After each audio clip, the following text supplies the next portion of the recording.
សួស្តីអ្នកស្ដាប់ទាំងអស់គ្នាសូមស្វាគមន៍មកកាន់ Channel Podcast របស់យើង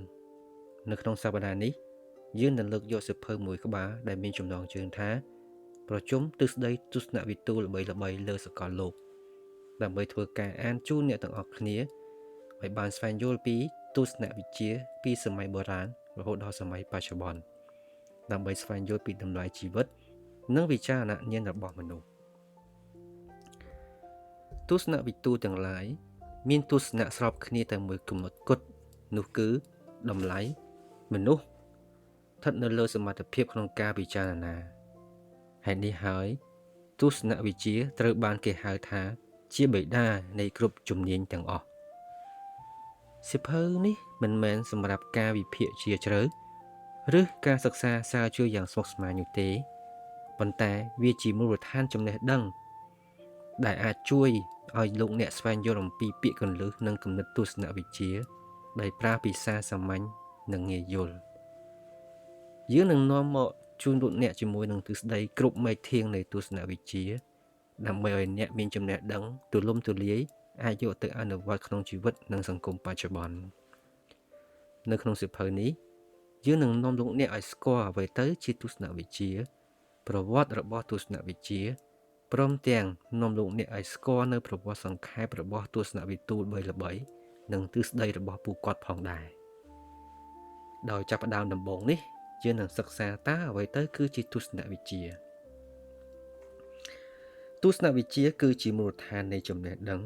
ជាការបំបែកពីបញ្ហាដែលពិបាកយល់មកងាយយល់ជាការស្វែងរកបញ្ហាក្នុងសង្គមជាបេតានៃវិទ្យាសាស្ត្រក៏ជាការវិភាគប្រកបដោយហេតុផលអំណះអំណាងនិងតក្កវិជ្ជាហើយក៏ជាការស្រឡាញ់សិលធម៌ជាធំ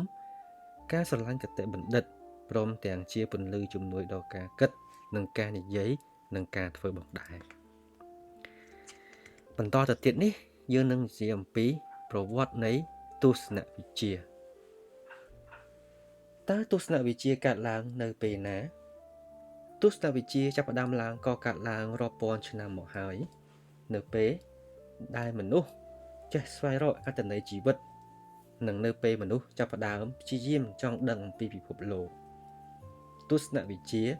មិនមែនចាប់ផ្ដើមកើតឡើងទៅតាមប្រពៃណីឬការទទួលយកអ្វីដែលព្រះបានបង្រៀននោះទេទស្សនវិជ្ជាចាប់ផ្ដើមកើតឡើងនៅពេលមនុស្សចេះប្រើប្រាស់ហេតុផលទស្សនវិជ្ជាត្រូវបានគេជឿថាវាចាប់ផ្ដើមនៅសតវត្សទី6មុនគ្រិស្តសករាជដោយភ្ជាប់ជាមួយនឹងការលើកឡើងជាសំណួរថាតើចក្រវាឡនេះកើតមកពីអ្វីអ្នកណាជាអ្នកបង្កើតចក្រវាឡព្រះពុទ្ធលើកជាសំណួរថាតើសេចក្តីសុខពិតប្រាកដជាអ្វីសូក្រាតចោទសួរថាតើយុត្តិធម៌ជាអ្វីផ្លាតូសួរថាតើរដ្ឋដ៏ល្អបំផុតជាអ្វីដោយមានមូលដ្ឋានគ្រឹះនៃសំណួរទស្សនវិជ្ជាបែបនេះទស្សនវិទូបច្ឆិមសម័យនិងសម័យទំនើបបានអភិវឌ្ឍទស្សនវិជ្ជាជាលំដាប់រហូតដល់សម័យសតវត្សទី21ទស្សនវិជ្ជាមានការរីកចម្រើននិងមានមែកធាងជាច្រើនដូចជាអរិស្តូតវិជ្ជាចំណេះដឹងសិលធម៌នយោបាយសាសនាតក្កវិជ្ជានិងវិទ្យាសាស្ត្រជាដើមទស្សនវិជ្ជាត្រូវបានបែងចែកជា6សម័យកាលសំខាន់សម័យកាលបុរាណពីឆ្នាំ700មុនគ្រិស្តសករាជដល់ឆ្នាំ250នៃគ្រិស្តសករាជគេមិនដឹងថាទស្សនវិជ្ជាបានចាប់កំណើតពីពេលណាជាក់លាក់នោះទេយោងទៅតាមទស្សនវិជ្ជាលោកខាងលិចតឡេះត្រូវបានគេចាត់ទុកជាទស្សនវិទូដំបូងបង្អស់នៃប្រវត្តិសាស្ត្រមនុស្សដែលបានរស់នៅចន្លោះឆ្នាំពី624ដល់ឆ្នាំ546មុនគ្រិស្តសករាជពិភពលោកនេះកើតឡើងនៅពេលណាពិភពលោកនេះត្រូវបានបង្កើតឡើងជាអ្វីពីអ្វីនរណាបង្កើតពិភពលោកមួយនេះទាំងនេះសុទ្ធតែជាសំណួរដ៏ពេញនិយមក្នុងទស្សនវិជ្ជាតាំងពីសម័យមុនគ្រិស្តសករាជរហូតមកដល់សម័យទំនើបនេះតាឡេះបានបង្កើតសំណួរជាច្រើននិងព្យាយាមឆ្លើយសំណួរទស្សនវិជ្ជាយ៉ាងច្រើននៅសម័យនោះសម័យបុរាណត្រូវបានទស្សនវិទូបែងចែកជាពីរគឺទស្សនវិជ្ជាមុនសូក្រាតនិងទស្សនវិជ្ជាសម័យសូក្រាតសម័យមុនសូក្រាតនៅសម័យមុនសូក្រាតទស្សនវិជ្ជាក្រិក ពុំទាន់មានភាពអស្ចារ្យនិងល្បីល្បាញប៉ុន្មាននោះទេដោយសារនៅសម័យនោះកំណើនទស្សនវិជ្ជាទាំងអស់ទើបតែចាប់ផ្ដើមកើតឡើងនៅក្នុងប្រវត្តិសាស្ត្រនៃពិភពលោកទស្សនវិទូល្បីៗជាច្រើនមានដូចជាតាឡេស ពីតាហ្គើ ព្រះពុទ្ធ ខុងជើជាដើមបានចាប់ផ្ដើមព្យាយាមរកកំណើតចក្រវាឡកំណើតអតិទេពសច្ចធម៌គុណធម៌សិលធម៌និងអត្ថន័យជីវិតជាដើមតាឡេសចាប់ផ្ដើមផ្ដល់កំណើតដល់អរិស្តូវិទ្យាពីតាហ្គើចាប់ផ្ដើមបង្កើតចំណេះដឹងផ្នែកគណិតវិទ្យាចំណែកនៅប្រទេសចិនវិញអ្នកប្រាជ្ញខុងជើបានអភិវឌ្ឍសិលធម៌និងប្រពៃណីក៏លេចទៅមើលប្រទេសឥណ្ឌាវិញព្រះពុទ្ធបានបង្កើតសាសនាបែបមនុស្សនិយមដ៏ធំជាងគេបំផុតលើពិភពលោកដែលគេហៅថាព្រះពុទ្ធសាសនាដូចនេះគេសង្កេតឃើញថានៅសម័យសូក្រាតមេឃធាង3សំខាន់នៃទស្សនវិជ្ជាបានចាប់កំណើតឡើងគឺអាស្រ័យរូបវិជ្ជាសិលធម៌និងសាសនាសម័យសូក្រាតត្រូវបានគេចាត់ទុកជាបេតាទស្សនវិជ្ជានិងជាទស្សនវិទូដ៏ឆ្លាតបំផុតហើយឈ្មោះរបស់គាត់ត្រូវបានគេស្គាល់ពេញពិភពលោកដោយសារចំណេះដឹងទស្សនវិជ្ជារបស់គាត់បើពុំមានសូក្រាតប្រហែលជាពុំមានកម្ពុជាទស្សនវិទូផ្លាតូនិងបេតាតក្កវិជ្ជាអារីស្តូតនោះឡើយនរណាក៏ដឹងដែរថាផ្លាតូជាកូនសិស្សរបស់សូក្រាតហើយអារីស្តូតជាកូនសិស្សរបស់ផ្លាតូយោងតាមហេតុផលនេះគេអាចសន្និដ្ឋានថាបើពុំមានចំណេះដឹងនិងបទពិសោធន៍នៃជីវិតរបស់សូក្រាតផ្ដល់ឲ្យផ្លាតូនោះទេច្បាស់ណាស់ផ្លាតូពុំអាចក្លាយជាកម្ពុជាទស្សនវិទូដល់សពថ្ងៃបានឡើយសម័យនោះផ្លាតូបានបង្កើតសាកលវិទ្យាល័យដំបូងគេបំផុតលើលោកហើយគាត់បានបោះពុម្ពសៀវភៅដំណើរស្វែងរកយុត្តិធម៌ដ៏ល្បីល្បាញដែលគេហៅទូទៅថា Republic ចំណែកអារីស្តូតវិញក៏ដូចគ្នាដែរគាត់បានទទួលមូលដ្ឋានគ្រឹះទស្សនវិជ្ជារបស់ផ្លាតូសូក្រាតពុំមានបន្សល់ទុកស្នាដៃអ្វីមួយដោយសរសេរផ្ទាល់នោះទេគេអាចដឹងពីជីវិតនិងទស្សនវិជ្ជាសូក្រាតតាមរយៈស្នាដៃរបស់ផ្លាតូប៉ុណ្ណោះសម័យកណ្ដាលដោយគិតចាប់ពីឆ្នាំ250ដល់ឆ្នាំ1500គ្រិស្តសករាជទស្សនវិជ្ជាមិនបានរីកចម្រើនខ្លាំងនៅក្នុងវប្បធម៌របស់រ៉ូម៉ាំងនោះទេទស្សនវិជ្ជាបុរាណជាច្រើនដែលបានបន្សល់ទុកមកនៅសម័យក្រិកត្រូវបានគេយកទៅអនុវត្តនិងសិក្សានៅសម័យមហាអំណាចអាណាចក្ររ៉ូម៉ាំងទស្សនវិជ្ជានៅតែត្រូវបានគេបង្រៀននៅអាថែនប៉ុន្តែមិនមានឥទ្ធិពលដូចមុនទៀតនោះទេហើយពុំមានទស្សនវិទូខ្លាំងដូចសម័យផ្លាតូនិងអារីស្តូតទៀតដែរគេសង្កេតឃើញថាទស្សនវិទូខ្លាំងមួយជាមួយឈ្មោះ Plotinus បានកើតឡើងនៅសតវត្សទី3នៃគ្រិស្តសករាជគាត់បានបង្កើតសាលាទស្សនវិជ្ជាថ្មីមួយដែលមានឈ្មោះថាសាលាទស្សនវិទូផ្លាតូថ្មីដោយយកទ្រឹស្ដីរបស់ទស្សនវិទូផ្លាតូជាគោល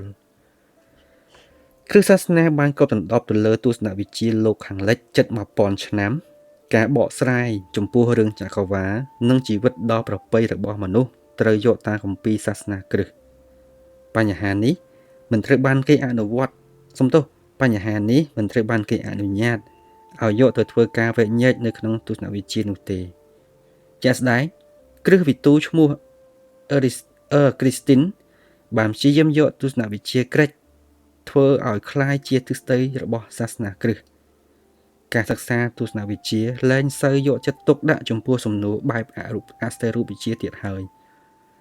សំណួរតាក់ទងទៅនឹងថាតើអាទិទេពមានដែរឬទេមានព្រលឹងអមតៈដែរឬទេត្រូវបានគេឈប់ពិភាក្សាហើយបង្កើតជាទ្រឹស្ដីថានៅលើโลกនេះប្រកាសជាមានអាទិទេពនិងព្រលឹងអមតៈ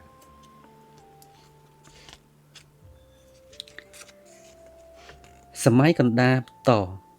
លើសពីនេះទៅទៀតប្រទេសលោកខាងលិចបានជួបយុគសម័យដ៏ខ្មៅងងឹតមួយដោយសារតែអំណាចនិងឥទ្ធិពលរបស់គ្រឹះសាសនាវប្បធម៌ទទួលមកពីប្រទេសក្រិកនិងប្រទេសរ៉ូមបានបាត់បង់ស្ទើរគ្មានសល់ហើយគ្រឹះសាសនាបានគ្របដណ្ដប់ទៅលើវិស័យអប់រំទាំងអស់ទ ទស្សនវិជ្ជាដែលនៅសល់មានពីរសំខាន់គឺទ្រឹស្ដីរបស់ផ្លាតូស្របទៅនឹងទស្សនៈរបស់គ្រឹះសាសនានិងទ្រឹស្ដីតក្កវិជ្ជារបស់អារីស្តូតបើក្រឡេកទៅមើលទស្សនវិជ្ជាលោកខាងកើតវិញប្រទេសជប៉ុននិងប្រទេសចិនកំពុងតែស្ថិតនៅក្នុងយុគសម័យមាសនៃការរីកចម្រើនផ្នែកសិល្បៈនិងកំណាព្យហើយសាសនានិងទស្សនវិជ្ជាពុំមានចំនួនជាមួយគ្នានោះទេថែមទាំងដើរស្របគ្នាយ៉ាងល្អទៀតផងទស្សនវិទូអារ៉ាប់និងភេសៀនបានថែរក្សាស្នាដៃរបស់ទស្សនវិទូក្រិចហើយបានបកប្រែដោយភ្ជាប់ជាមួយទស្សនៈផ្ទាល់ខ្លួនដើម្បីប្រែក្លាយទៅជាវប្បធម៌អ៊ីស្លាមចាប់តាំងពីសតវត្សទី6នៃគ្រិស្តសករាជចាប់ពីពេលនោះមកឥទ្ធិពលរបស់អ៊ីស្លាមបានសាយភាយចូលដល់ទ្វីបអាស៊ីទ្វីបអាហ្វ្រិកខាងកើតនិងចូលដល់ប្រទេសអេស្ប៉ាញចាប់តាំងពីសតវត្សទី13មកឥទ្ធិពលរបស់អ៊ីស្លាមបានសាយភាយពេញអឺរ៉ុបរហូតដល់ប្រទេសអឺរ៉ុបអង់គ្លេសដោយសារកត្តានេះហើយទស្សនវិទូលោកខាងលិចបានស្រាវជ្រាវទស្សនវិជ្ជាក្រិចនិងគណិតវិទ្យាក្រិចជាថ្មីឡើងវិញដោយផ្អែកតាមឯកសារយោងរបស់អ៊ីស្លាមទស្សនវិជ្ជារបស់ផ្លាតូត្រូវបានទទួលស្គាល់ដោយសាសនាគ្រិស្តព្រោះទស្សនផ្លាតូជឿទៅលើអាទិទេពនិងព្រលឹងអមតៈចំណែកឯទ្រឹស្ដីរបស់អារីស្តូតមិនសូវចុះសម្រុងជាមួយគ្រឹះសាសនានោះទេអ្នកដឹកនាំសាសនាគ្រិស្តបានយកទ្រឹស្ដីរបស់អារីស្តូតទៅពិចារណាយ៉ាងយកចិត្តទុកដាក់ទីបំផុតទ្រឹស្ដីអារីស្តូតបានកែប្រែខ្លះដើម្បីឲ្យស្របទៅនឹងជំនឿរបស់គ្រឹះសាសនាបន្ថែមលើសពីនេះទៅទៀតសាសនាអ៊ីស្លាមផ្សព្វផ្សាយពីចំណេះដឹងសំខាន់ខាងបច្ចេកវិទ្យានិងវិទ្យាសាស្ត្រដោយប្រើប្រាស់វិធីសាស្ត្ររបស់អារីស្តូតដោយសារការនាំយកមកនៅទស្សនវិជ្ជាក្រិចជាលើកទី2ទៅកាន់ប្រទេសអឺរ៉ុបនេះហើយនៅចុងសតវត្សទី15ពលរដ្ឋលោកខាងលិចយល់ឈប់យកព្រះជាធំហើយចាប់ផ្ដើមយកហេតុផលជាធំវិញសម័យហេតុផលនិយមឆ្នាំ1500ដល់ឆ្នាំ1750គ្រិស្តសករាជសម័យហេតុផលនិយមចាប់ផ្ដើមពីសតវត្សទី14ដល់សតវត្សទី17នៅក្នុងសម័យនោះមនុស្សមិនចាប់អារម្មណ៍វែកញែកអំពីបញ្ហារបស់អាទិទេពទៀតឡើយនៅប្រទេសអ៊ីតាលីមនុស្សជាច្រើនបែរមកជជែកវែកញែកអំពីបញ្ហាមនុស្សវិញបន្ទាប់មកពិភាក្សាពីសិល្បៈនយោបាយនិងរចនាសម្ព័ន្ធគេជឿថាសម័យហេតុផលនិយមនេះមានកំណើតដំបូងនៅប្រទេសអ៊ីតាលីទស្សនវិទូដំបូងបំផុតនៃសម័យនោះគឺនីកូឡូសឆាម៉ាឆាវ៉ាលីគាត់បានផ្លាស់ប្ដូរទស្សនៈសង្គមបែបទេវកថាឲ្យคล้ายទៅជាសង្គមបែបទស្សនវិជ្ជានយោបាយការដួលរលំនៃអំណាចនិងឥទ្ធិពលរបស់គ្រឹះសាសនាគឺដោយសារវិទ្យាសាស្ត្រទស្សនវិទូ3រូបគឺនីកូឡាស់កូភើនីគីសជូហានីកេប្លរនិងហ្គាលីលេបានបកស្រាយអំពីការខុសឆ្គងអំពីទំនាក់ទំនងរវាងព្រះអាទិទេពនិងផែនដីជាការឆ្លើយតបមកវិញបូរីវ៉ាទីកង់បានចាប់ផ្ដើមហ្គាលីលេយកទៅដាក់គុកបានចាប់លោកហ្គាលីលេយកទៅដាក់គុកដោយ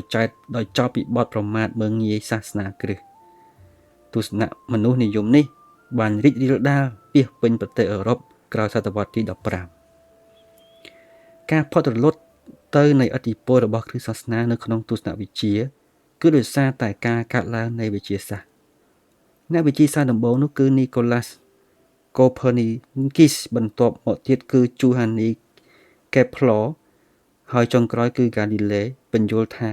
សមត្ថកម្មចំពោះផែនដីគឺជាចំណុចចម្តានៃចក្រវាឡរបស់ផ្លលេមីគឺមិនត្រឹមត្រូវនោះទេទ្រឹស្ដីថ្មីរបស់អ្នកវិទ្យាសាស្ត្រទាំង3ខាងលើខុសគ្នាស្រឡះពីការពន្យល់របស់គ្រឹះសាសនាអស់ជាច្រើនសតវត្សមកហើយជាការឆ្លើយតបរបស់គ្រឹះសាសនាហ្គាលីលេត្រូវបានគេចាប់យកទៅដាក់គុកអ្នកសិក្សាក្រោយមកចាប់ផ្ដើមផ្លាស់ប្ដូរតាមបែបគ្រឹះសាសនាហើយបានសិក្សាអំពីរបបកំហើញទស្សនៈថ្មីរបស់អ្នកវិទ្យាសាស្ត្រទាំង3ខាងលើនៅទីបំផុតហេតុផលនិងវិទ្យាសាស្ត្រមានជ័យជំនះទៅលើគ្រឹះសាសនាមានជ័យជំនះលើជំនឿគ្រឹះសាសនានៅសតវត្សទី17ទស្សនវិទូអង់គ្លេសពីររូបគឺ Thomas Capi និង Francis Bacon បានសំយកហេតុផលនៃទស្សនវិជ្ជានិងវិទ្យាសាស្ត្របញ្ចូលគ្នានេះគឺជាកត្តាចាប់ផ្ដើមនៃយុគសម័យហេតុផលនិយមហើយកត្តានេះបានជំរុញឲ្យមានកំណើតនៃទស្សនវិទូសម័យទំនើបជាច្រើននៅសតវត្សទី17ទស្សនវិទូល្បីៗជាច្រើនបានក្លាយជាគណិតវិទូនៅប្រទេសបារាំងទស្សនវិទូដេកាតនិងទស្សនវិទូBlaise Pascal បានធ្វើឲ្យវិស័យគណិតវិទ្យារីកចម្រើនចំណែកនៅប្រទេសអាល្លឺម៉ង់វិញ Gottfried Leibniz ក៏បានធ្វើឲ្យវិស័យគណិតវិទ្យារីកចម្រើនផងដែរគណិតវិទូទាំង3នេះជឿថាហេតុផលតាមបែបគណិតវិទ្យាគឺពិតជាគោលការណ៍ដ៏ល្អបំផុតដើម្បីស្វែងរកចំណេះដឹងអំពីពិភពលោកនេះការអង្កេតរបស់ទស្សនវិទូដេកាតជំរុញឲ្យគាត់ជឿថាចំណេះដឹងមានប្រភពមកពីហេតុផលតែមួយគត់ក្នុងរយៈពេលមួយសតវត្សក្រោយជំនឿរបស់ទស្សនវិទូដេកាតបានល្បីល្បាញពេញអឺរ៉ុបស្របពេលនោះដែរនៅប្រទេសអង់គ្លេសទស្សនវិទូ Francis Bacon និង John Locke មិនបានយល់ឃើញដូចទស្សនវិទូដេកាតនោះទេដោយផ្អែកលើហេតុផលតាមបែបវិទ្យាសាស្ត្រពួកគាត់យល់ថាចំណេះដឹងពុំមែនមានប្រភពមកពីហេតុផលនោះទេផ្ទុយមកវិញចំណេះដឹងកើតចេញពីបទពិសោធន៍ទស្សនៈរបស់ John Locke និង Francis Bacon បានក្លាយទៅជាទ្រឹស្ដីពិសោធន៍និយមទោះបីជាទ្រឹស្ដីហេតុផលនិយមនិងទ្រឹស្ដីពិសោធន៍និយមមានភាពខុសគ្នាប៉ុន្តែទ្រឹស្ដីទាំងពីរមានចំណុចរួមមួយគឺទ្រឹស្ដីទាំងពីរស្វែងរកប្រភពនៃចំណេះដឹងដូចគ្នាក្រុមទស្សនវិទូហេតុផលនិយមនិងក្រុមទស្សនវិទូពិសោធន៍និយមបានទាញការចាប់អារម្មណ៍របស់ពិភពលោកទាំងមូលដែលធ្លាប់តែងចង់ដឹងចង់ស្វែងយល់អំពីធម្មជាតិនៃចក្រវាឡទៅជាការចង់ចេះចង់ដឹងតាមបែបវិទ្យាសាស្ត្រទៅវិញចាប់តាំងពីពេលនោះមកពិភពលោកចាប់ផ្ដើមស្វែងយល់អំពីលក្ខណៈនៃចិត្តរបស់មនុស្សនិងរូបរាងកាយរបស់មនុស្សទ្រឹស្ដីនេះបានជះឥទ្ធិពលមិនល្អដល់របបវិជ្ជានិយមនិង Aristocracy ដោយសារទ្រឹស្ដីថ្មីនេះមានក្រមសីលធម៌និងទស្សនវិជ្ជានយោបាយ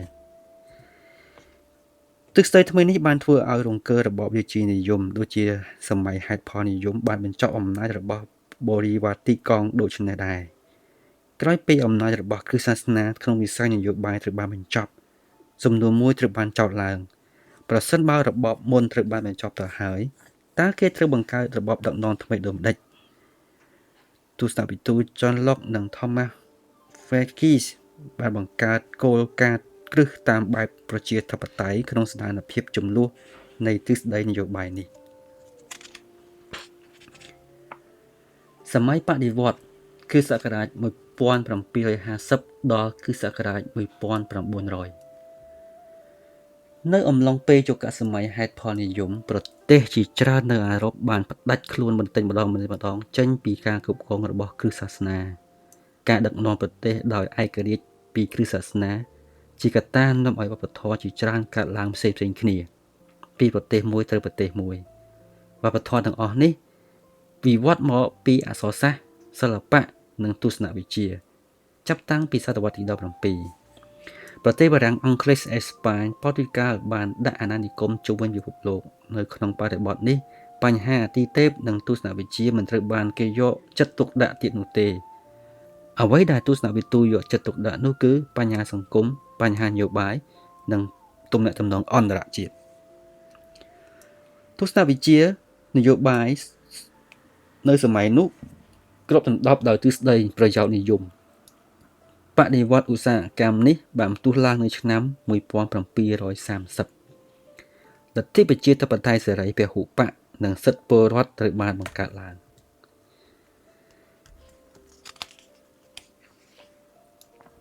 សម័យទំនើបគ្រិស្តសករាជ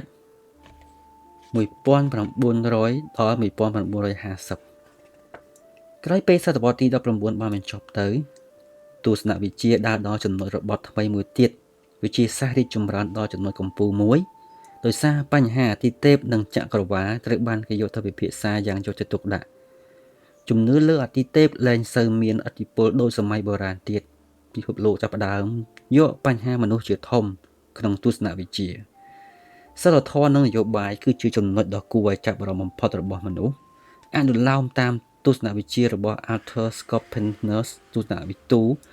Friedrich Nietzsche ជឿថា